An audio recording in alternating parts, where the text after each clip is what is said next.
अब भारतीय साहित्य मंच के अपने कवि को पहचानो इस कार्यक्रम के अंतर्गत आज हमारे साथ हमारे मंच की वरिष्ठ लेखिका कवयित्री आदरणीय विजय कुमारी मौर्य जी हमारे साथ जुड़ी हैं।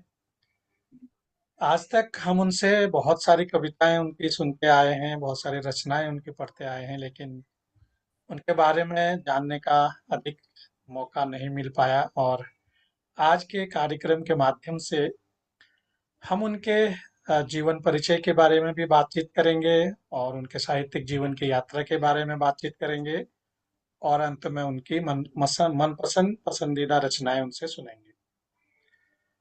तो आदरणीय विजय कुमारी मौर्य जी, आपको ले चलते हैं आपके बचपन में, जहाँ से आपने होश संभाला। तो वहां से आपके धन्यवाद सभी। जीवन की यात्रा शुरू कीजिए। स्वागत है आपका। जी, बहुत बहुत धन्यवाद। स्वागत है विजय जी, स्वागत है आपका। धन्यवाद सभी को, धन्यवाद, मेरा प्रणाम। और जी। इस मंच को बहुत बहुत प्रणाम, जो ये सराहनीय कार्य प्रकाश भाई ने शुरू किया है, इसके लिए बहुत बहुत बधाई। तो मेरा बचपन उत्तर प्रदेश के जनपद जिला सीतापुर में बीता। अ, सीतापुर स्टेशन, छोटी लाइन स्टेशन से करीब 1 किलोमीटर आगे लाल बाग चौराहा है। वहां से एक रोड कचहरी, आई हॉस्पिटल, एक मार्केट और एक सीधी चली जाती है, जो जोड़ती है हमारा नैमिषारण्य। सीतापुर बहुत बड़ा तो नहीं है शहर, लेकिन कुछ इसकी प्रसिद्धियां हैं जिसकी वजह से प्रसिद्ध है। सर्वप्रथम यहाँ आई हॉस्पिटल, जो देश विदेश में मशहूर है, उस समय तो था, आपकी पता नहीं। और खैराबाद स्टेशन पड़ता है, वहां के दरिया गलीचे देश विदेशों में मशहूर हैं। और तीसरा हमारा जो है नैमिषारण्य, यहाँ सारे धाम हैं, बहुत ही सुंदर।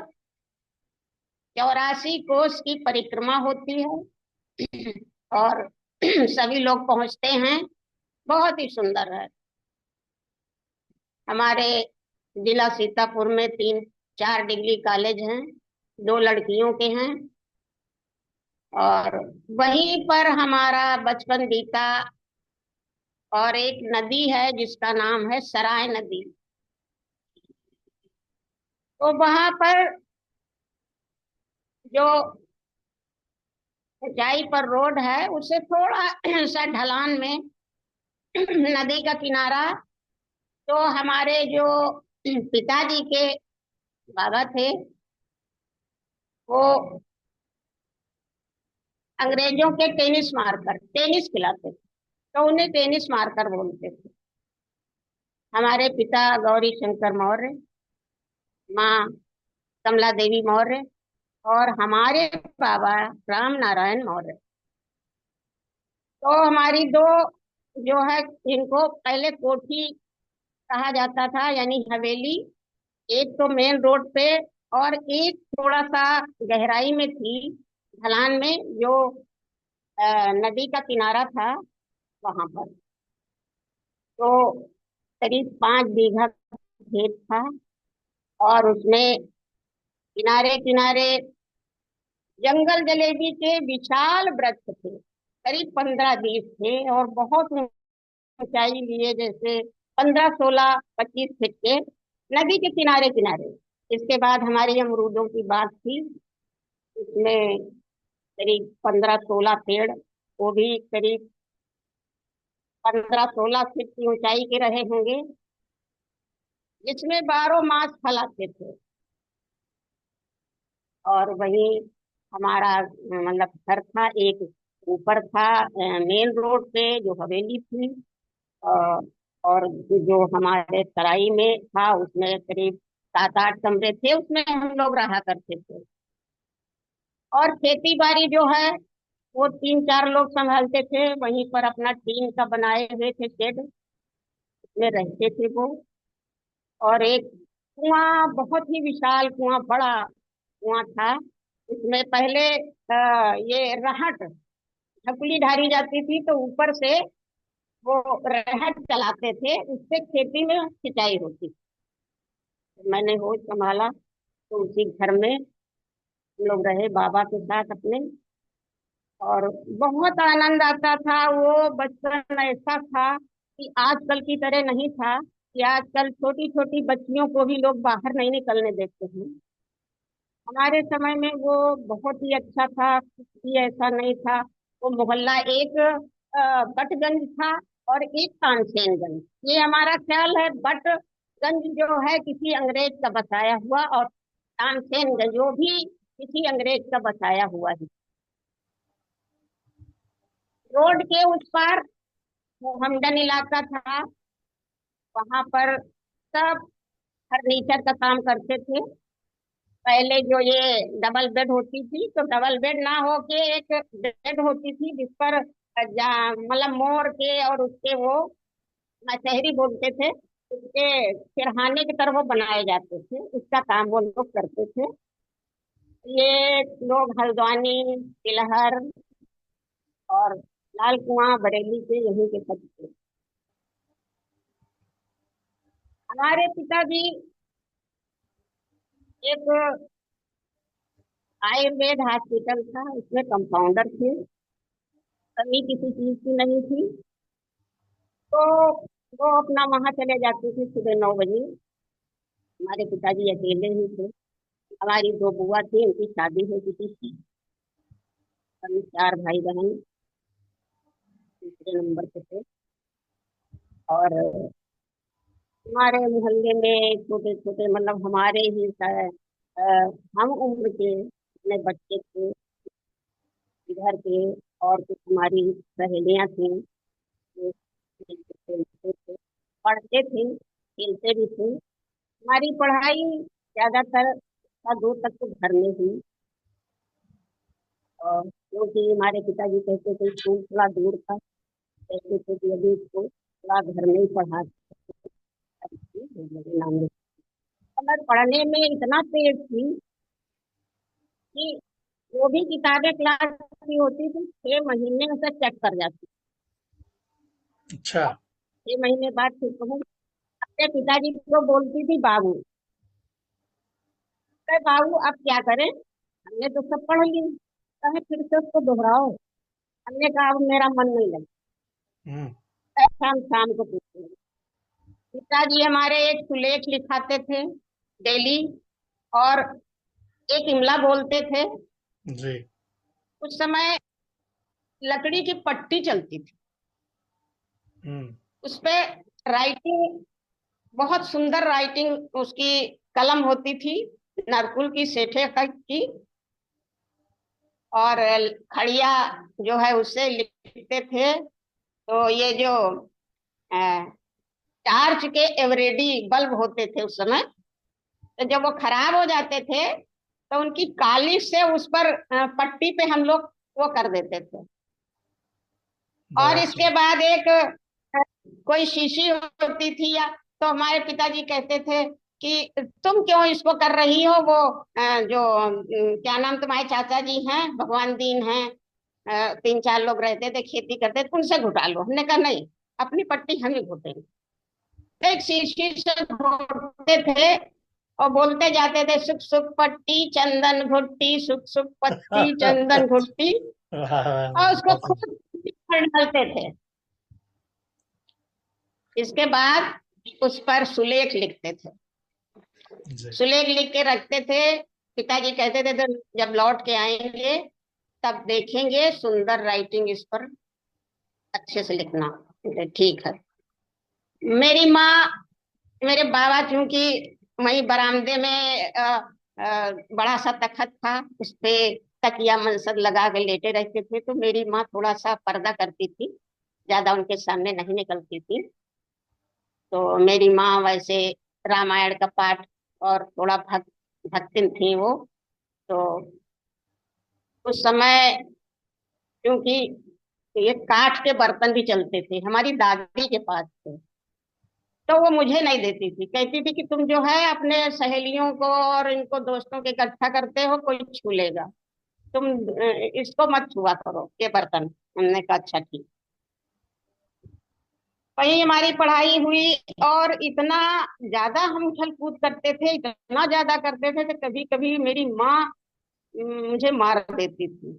लेकिन पिताजी बहुत प्यार करते थे, कहते थे इसको कभी तुम हाथ नहीं लगाना। एक तो जी। इतना होशियार है, पढ़ने में इतना तेज है, और सारा काम कर लेती है। तो मम्मी कहती थी ठीक है, तो सिर पर चढ़ाए रहो आप। कहे सिर पर नहीं, इसे कभी मारो नहीं। तो वहीं पे दिन भर उसी पेड़ों पे चढ़ना। और तो मेरी दादी अक्सर कहती थी, क्या गौरी इसको जो है, वो मेरे पापा का नाम पिताजी का लेती थी, क्या गौरी इसको तुम लड़कों की तरह और चढ़ाते, कहीं पेड़ पे चढ़ती है, कहीं बंदरों की तरह कुछ करती है, और चोट लग जाएगी तब क्या करोगे? कहीं कुछ नहीं लगेगी उसको चोट, खेलने कूदने को। सब चुप हो जाते थे, बाबा हमारे देखते थे, बाबा मुस्कुराते रहते थे। और पिताजी पिताजी हमारे जो है हमें हर चीज सिखाते थे, क्योंकि वहां लाल बाग में ये उस समय बीजेपी नहीं थी, उस समय जनसंघ पार्टी थी, जनसंघ पार्टी। जी। जी। तो उसमें उसकी शाखा में वो जाया करते थे। कंधे तक एक बेंत होता था, जी। तो उसकी शाखा में जाते थे सुबह। जब थोड़ा हम बड़े हुए, करीब 8 साल के, तो करीब वहां पर दो पुल थे सराय नदी के ऊपर। एक पक्का पुल था, एक सबसे ऊंचाई पे कैंची पुल था जो सीधे मिस्र की तरफ नीम सार जाता था। और एक कच्चा पुल था, उसको खटपटाहा पुल बोलते थे। तो 1 किलोमीटर तक सुबह हमको दौड़ लगवाते थे, अपने साथ ले जाते थे कि नहीं उठो और साथ मेरे दौड़ो। एक आध बार थक गई तो मम्मी ने डांटा, उनको गुस्साई, कही कि क्यों उसको दौड़ाते हो, अपनी जिद पे अड़े रहते हो, ये छोटी है, कहीं छोटी सी कुछ नहीं है। एक दबंग बनाने का, इसको इसको हम दबंग बनाएंगे, ये जो है ठीक है, तुम सब कुछ नहीं बोलो। तो एक बार की बात है, हमसे बोले कि चलो तुमको तैरना सिखाते हैं। अच्छा। 8 साल की उम्र, हमारी 9 साल की थी होगी। जी। तो जिस तरफ पानी कम था सराय नदी में, उधर ले गए, और अपने साथ में हमको करीब 1-2 महीना तक वो सिखाए। थोड़े दिन बाद हम तैरना सीख गए थे। वहां पानी करीब हमारे कंधे तक था। तो फिर हमने एक दिन, हमको ले गए, तो हमने कहा कि हाँ अब हम तैर ले रहे बाबूजी, अब तुम हमको छोड़ो, हमारा हमारे साथ में तैरो। तो कहे अच्छा ठीक है। बैठ के वो अपना किनारे साइड में बैठ गए, कहे ठीक है तुम चलो हम देखते हैं। बाई चांस उनका दिमाग कहीं और हो गया, और हम तैरते तैरते थोड़े गहरे पानी में चले गए। अब उसमें हम गोते लगा रहे हैं, डुबकियां लगा रहे हैं, और हाँफ रहे हैं। और हम ये देख रहे हैं पिताजी हमारे कहाँ गए कहाँ गए। हम इसी में मतलब थोड़ा पानी पी गए, गहराई में चले गए, जब हमारे पिताजी ने देखा कि अरे कहाँ गई, अब कहे लग रहा है ये, फिर वो उसी में नदी में कूदे और हमको मतलब निकाले, बाहर निकाल के लाए, और हंस रहे खूब, कह रहे तुम तो कछुआ बन गई थी, डुबकी लगा गई। तो हमने कहा हाँ, हम वो पता नहीं क्या तैरते तैरते आगे बढ़ गए हम। और तो कह अरे वाह, अभी ना निकलते तो हमने कहा तो क्या, मम्मी की मार खाते। तो हर चीज मुझे सिखाया करते थे भाई साहब, कहीं तीर धनुष है, कहीं कुछ है, कहीं लाठी चलाना है। वो लाठी चलाते थे क्योंकि थोड़ा सा उधर मोहम्मदन इलाका था। तो हम लोग उधर के भी बच्चे आते थे, सब लोग खेलते थे, कभी कभी वो गाली उली दे देते थे। तो हमसे कहने लगे, एक बार एक बच्चे ने हमसे कहे देखो किसी से झगड़ा उड़गा मत ये करना, सबसे प्रेम से रहा करो। हमने कहा अच्छा। तो हमारा जो बड़ा कुआं था, उस पर उधर के लोग पानी भरने आते थे। और उस बड़े कुएं पे एक पहले मोटा लट्ठा वो रखा जाता था बीच में, उसके उसके पैर रख के लोग पानी भरते थे, बाल्टी डाल रस्सी में फंसा के बाल्टी से। तो घर के लोग जब आते थे तो मेरी दादी हिदायत दी थी कि देखो उन लोगों को इस पे लकड़ी पे पैर नहीं रखने देना। तो हमारे जो खेत में काम करते थे वो रहट से जो सुबह पानी चलता था खेत में, तो कहते थे भाई तुम लोग 10 बजे तक सब लोग पानी भर ले जाया करो, इसी से हम भरवा दिया करो। इतना खेल कूद। फिर इसके बाद हम कक्षा 2 तक घर में ही पढ़े। तो हमारे जो मेन रोड पे कोठी थी, उसमें एक शर्मा जी रहते थे, उनकी भतीजी। तो वो प्राइमरी में टीचर थी। जी। पिताजी को जब पता चला तो कहे देखो वो पढ़ाती हैं, प्राइमरी में टीचर है, तो उनसे कहे हमारी बिटिया को नाम लिखाना है। तो कहने लगी हाँ हाँ हम अपने स्कूल में हम नाम लिख लेंगे, अपने साथ ले जाएंगे। पिताजी कहे ठीक है, ये बढ़िया रहेगा। तो वो हमको हमारा नाम बता दिए और सब बता दिए पिताजी। वो जाके अपना नाम वहां लिख ली और दूसरे दिन हमसे कही कि हमारे साथ चलो। तो 2-3 दिन तो हमको साथ ले गई। के दो रास्ते थे, एक पक्का पुल होके जाता था, जो करियारा होके मोहम्मदन इलाका था, वो पुराना सीतापुर था। और एक मेन मार्केट से दो टाकी थे, रंपा टाकी और लक्ष्मी टाकी। तो वहां से होकर एक जाता था। वो सराय नदी के ऊपर लोगों ने बड़े बड़े पटरे करीब 20 फुट की चौड़ाई वो थी नदी की, उस पर उन्होंने रखे हुए थे। उस पे से गुजर के जाते थे लोग अंदर। वो वहां से था। लेकिन उसके नीचे से इतनी तेज सराय नदी बहती थी, बहुत डर लगता था। बहुत तेज बहती थी। और वो पटरे ऐसे हिलते थे जैसे लक्ष्मण झूला, इस तरह हिलता रहता था। तो कभी तो उधर से हम जाते थे, दुर्गापुर होते हुए, अंदर कॉलोनी से होते हुए अंदर निकल जाते थे। और शॉर्ट कट जाते थे तो मार्केट से जाते थे, जल्दी पहुंचते थे। लेकिन वहां पर मरघटिया था, स्मशान घाट था, रास्ते में पड़ता था झाड़ी झंकार और स्मशान घाट पड़ता था। तो हम पैदल ही फिर 2-3 दिन वो ले गई। इसके बाद हम पैदल ही चले जाते थे, हमको दिखा दी, क्योंकि वो थोड़ा तेज चलती थी, हम उनका साथ नहीं दे पाते थे, तो हम बाद में जाते। अच्छा, हम पढ़ने में इतना तेज थे, जब वहां उनको वहां हमारा टेस्ट लिया गया कि अब किस क्लास में इसको एडमिशन दें। तो कक्षा पिताजी ने कहा था इसको कक्षा 2 या जो भी है, जैसे कक्षा 1-2 में लिख लेना इसका नाम। तो उन्होंने कहा, हमसे सब पूछा, हमने सब बता दिया। कक्षा 2 का जब उन्होंने पूछा तो सब कुछ हमको रटा हुआ था, कुछ भी मतलब ऐसा नहीं था जो हमें आता नहीं। तो उन्होंने प्रिंसिपल मैम थी, जगदम्बिका मैडम थी। तो उनसे इन्होंने कहा कि अरे भाई इस बच्ची को तो सारा कुछ आता है, और कक्षा 2 में तो ये सब कुछ आता है, क्या करें। तो कहने लगी अच्छा एक काम करो, इसका अभी तो लिख लो। तो कक्षा 2 में उन्हें मेरा नाम लिख दिया। बस नाम क्या था, मेरा नाम बचपन का विजय लक्ष्मी था, और उन्होंने अपने रजिस्टर पे विजय कुमारी लिख, ये नाम अच्छा। मेरा चेंज हो गया। तो इसके बाद पिताजी ने कभी पूछा ही नहीं, वो पढ़ाती नहीं कि चलो टीचर है अपना साथ ले जाएगी, आ रही जा रही।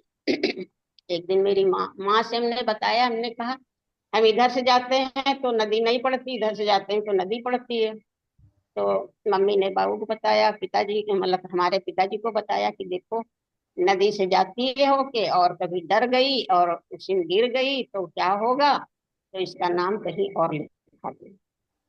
तो पिताजी ने हमसे पूछा कि पैदल जाती, हमने कहा हाँ चले जाते हैं, हम थकान नहीं लगती, हमने कहा ना। वहां हमको उन्होंने कक्षा 2 में मॉनिटर बना दिया कि आज से ये मॉनिटर स्कूल। तो एक लड़की उधरी थी, पहले से पढ़ रही थी, वो कहने लगी अभी अभी 4 दिन इनका नाम लिखे हुआ है, इनको मॉनिटर बना दिया गया। तो हमने कहा तुम बन जाओ।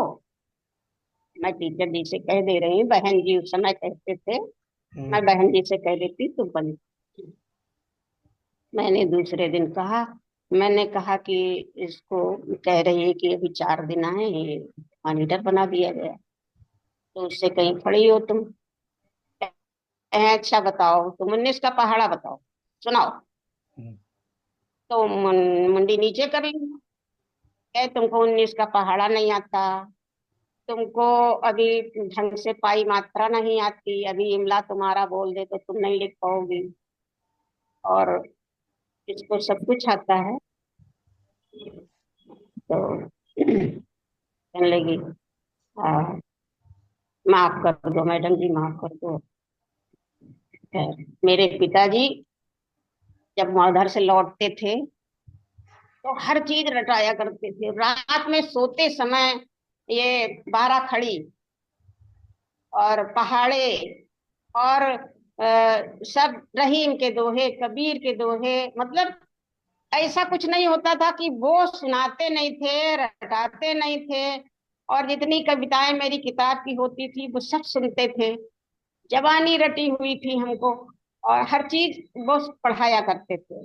सुनते थे, रात में ही उनको टाइम मिलता था तो सब सुनते थे, जब बेड पे बिस्तर पे जाते थे सारा कुछ सुनते थे। जब जान जाते थे कि हाँ अब इसने जो है दिन में सब पढ़ाई की, तो इसके बाद में फिर वहाँ स्कूल में हम जाते रहे, सारा कुछ साथ में सिखाते रहे पिताजी।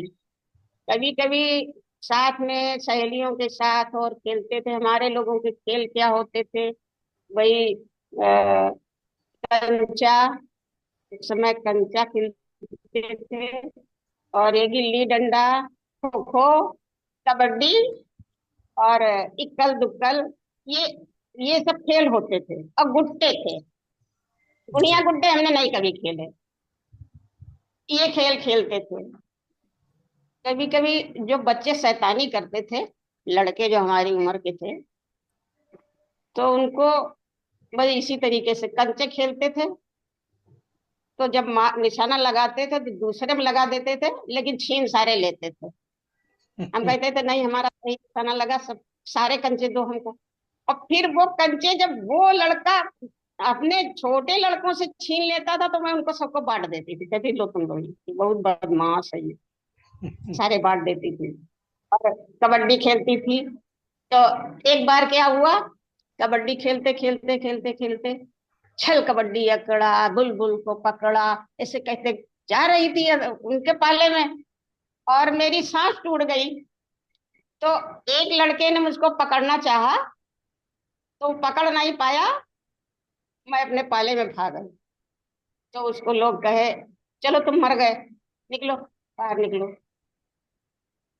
फिर जब वो मेरे पाले में एक और आया, वो मुझसे बहुत चिढ़ता था, थोड़ा सा लड़का मेरे उम्र का था। वो जब आया तो मैंने उसको पकड़ा, पकड़ के उसको पटक दिया। चाहे देखो ये दीदी ने हमको जानबूझ के पटका है, हमने कहा जानबूझ के नहीं पटका हम, तुम हमारे पाले में आए तो हमें पकड़ना था। तो इस तरीके के प्रकाश भाई बहुत खेलते थे और पढ़ते बहुत थे। और खेलते थे, ये था कि पिताजी आके हमको डांटेंगे। तो इस तरीके से बहुत ही अच्छा। और जो हमारे सड़क के उस पार था तानसेनगंज पटगंज, जिसमें बकरी बाजार लगा करती थी उस समय, बकरी बाजार से मशहूर था। और दो हॉस्पिटल थे, एक जनाना बोलते थे, एक मर्दाना। उस समय हाई हॉस्पिटल था, बहुत ही मतलब शहर के बीचों बीच था, लेकिन वो थोड़ा तराई इलाके में खेत था हमारा, तो उसमें सारा कुछ होता था, सब फसल बोई जाती थी। इसके बाद वहां से पिताजी ने कहा कक्षा 3 में उन्होंने कहा कि नहीं अब वहां नहीं जाएगी मेरी बच्ची, दूर पड़ता है, उसको पैदल जाती है। तो जहां पर वो उनकी शाखा थी लाल बाग पे, वहीं पे हिंदू कन्या पाठशाला था प्राइमरी तक। उसमें उन्होंने नाम लिखा दिया हमारा, उसमें जाने लगे। और उसमें भी हम, वहां भी हम पीटी सिखाते थे। बहुत काफी बच्चे लड़कियां थी उसमें। आ, हर क्लास के सेक्शन थे, ABCD। काफी लड़कियां थी, 5वीं तक था। प्रार्थना कराते थे, पीटी हम ही कराते थे। उन्होंने, हमारी जो क्लास टीचर उषा मैम थी, उन्होंने कहा कि ये बच्ची बहुत तेज है, हर चीज में ये आगे है, और ये पीटी करा लेती है, सब प्रार्थना कर लेती है। तो हमसे कहें, जाओ विजय तुम प्रार्थना करो। समय की हमारी प्रार्थना तो थी थी। वह मौर्य जी, चट जो दया। हमारे मौर्य जी, सिर्फ हमारे पास 9 मिनट रह गए हैं, तो जो मुख्य मुख्य सवाल हमारे हैं वो हम आपसे इसके पूछते हैं। इसके बाद फिर वो वहां से प्राइमरी स्कूल से फिर हम डिग्री कॉलेज चले गए। हिंदू कन्या हिंदू महाविद्यालय कन्या डिग्री महाविद्यालय। कॉलेज। जी। तो आपके जीवन के मुख्य प्रेरणा स्रोत कौन रहे? बस विवरण स्रोत क्या बताएं, मतलब ये है कि हमारे जो पिताजी ही मुख्य थे, और माता जी तो हमारी वो मतलब पर्दे में रहती थी थोड़ा। पिताजी हमारे बिल्कुल अकेले ही थे। हमारे बाबा जी को भी, हमारे बाबा जी ज्योतिषी थे, तो मौलवी मौलाना और जितने काफी उनके पास भीड़ होती थी, वो अच्छा ज्ञान था उनको। पिताजी हमारे अकेले थे, तो इसलिए हमको अपने बाबा जी को भी और दादी को भी थोड़ा बहुत देखना पड़ता था। और बस अपने यही से हमारा। अपने जीवन का आदर्श किसे मानते हैं आप? मैं अपने पिताजी को ही मानती हूँ। आपके स्कूल में पिताजी को। कोई आपके स्कूल के कोई ऐसे टीचर या बड़े स्कूल में जो आपको हमेशा हाँ, याद हमारी रहते हैं? Class class teacher Usha ma'am थी प्राइमरी की। वो मुझे बहुत प्यार करती थी, बहुत ज्यादा प्यार करती थी। कोई भी हमको असुविधा होती थी, कुछ होती थी, तो वो हमारी हेल्प करती थी। और हम तो कभी कभी हमको अपने उस पे घर भेज देती थी। बहुत ज्यादा प्यार करती थी वो हमको। कोई भी वैसी बात होती थी, और हमारा हर क्लास में फर्स्ट फर्स्ट आते थे, तो कभी कभी मतलब हमको अपने पास से पुरस्कार भी देती थी कि विजय जी, मैं तुम्हारे लिए ये लेके आई हूँ, तुम अच्छे नंबरों से पास हुई हो। तो वाह। मुझे अभी भी याद आता है उनका नाम, उषा मैम, वो हमारी बहन जी थी। तो हर चीज में वो मुझे आगे बढ़ाती थी। कोई भी बात होती थी कि हम तो तो, कोई आपके और कोई ऐसा प्रसंग जो आप संक्षेप में बता सको, बहुत ही अच्छा आपके जीवन का रहा हाँ हो? हाँ, एक है कि मेरा जो बाग था, तो मैं उसमें जब मौसम के सारे फल खत्म हो जाते थे, तो मेरी आदत थी, मैं पेड़ के नीचे जाती थी। वो करीब 14 फीट के पेड़ थे, बहुत मोटे। तो कभी कभी क्या होता था, एक छोटा फल बाद में फलता है, तो वो रह जाता है। जब मैं पेड़ के नीचे गई, तो एक छोटा अमरूद पका हुआ ऊपर लगा हुआ था, और मैं उस पेड़ पे ऐसे चढ़ी। बिल्कुल मेरा निशाना वही था, अमरूद तोड़ना। मैं इतनी तेज चढ़ी जैसे अर्जुन का निशाना मछली की आंख थी, मुझे सिर्फ अमरूद दिखाई देता था। मैं जैसे ही ऊपर चढ़ के एकदम कुंगी में था, जैसे ही हाथ से मैंने खींचा, तो उसके पास ही बगल में वो बर्र का छत्ता लगा था। ओह। वो जैसे ही हिला, वैसे ही वो बर्र जो है मेरे चेहरे पे, हाथ में सब लिपट गई, और मैं ऊपर से ही नीचे कूद गई एकदम।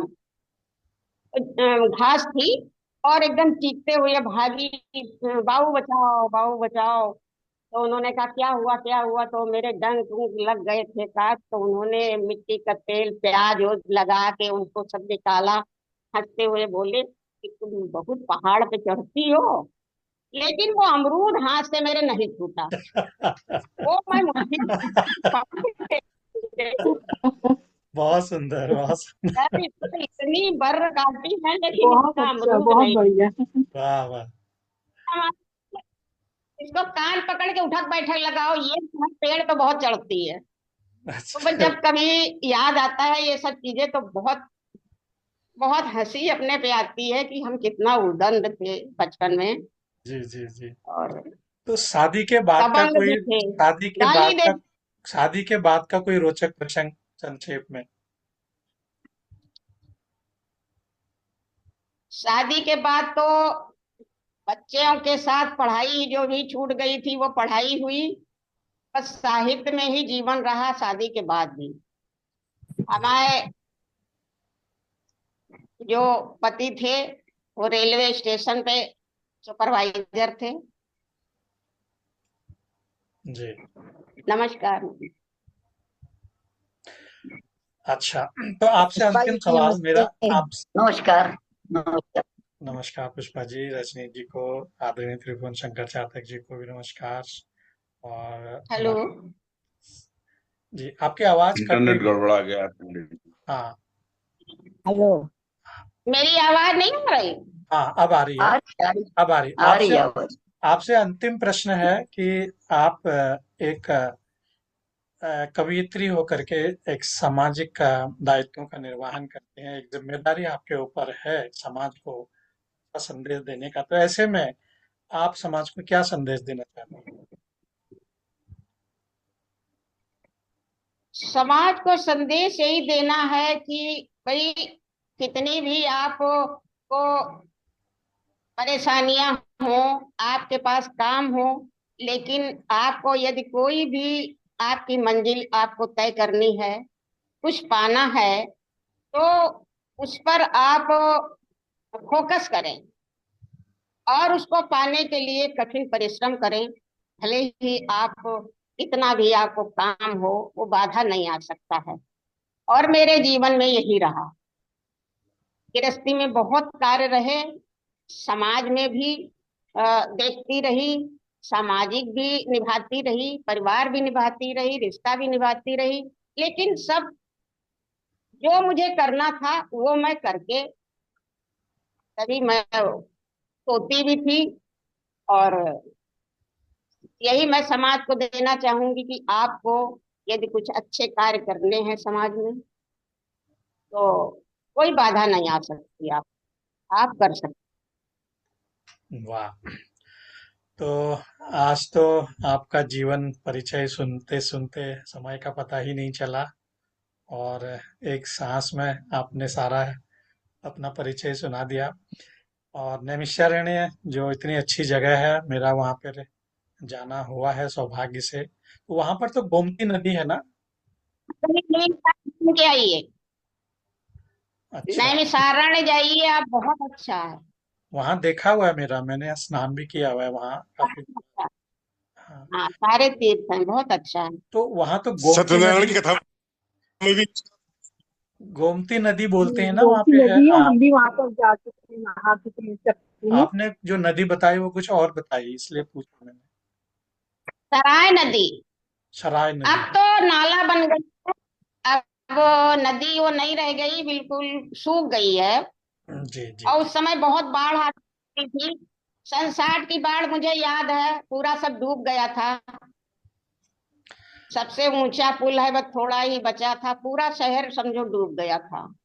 जी फिर जी। इसके बाद मेरे पिताजी ने वहां छोड़ छाड़ दिया था, सिविल लाइन में घर बनवा लिया था। वहां अब भी वैसे ही खेत पड़ा हुआ 5 बीघे का है, उसमें गरीब लोग सब रहते हैं। बहुत सुंदर बहुत परिचय सुंदर। रहा आदरणीय जी आपका। और इस लिंक का समय समाप्त होने को है। तो अगले चरण में हम फिर से मिलते हैं 10 मिनट के बाद, और उसमें हम आपसे जानेंगे आपके साहित्यिक जीवन के बारे में। लिए मैं आप सभी को प्रणाम करता हूँ। धन्यवाद। नमस्कार। फिर से मिलते धन्यवाद, हैं बहुत दस बहुत मिनट धन्यवाद। बाद नए लिंक पर।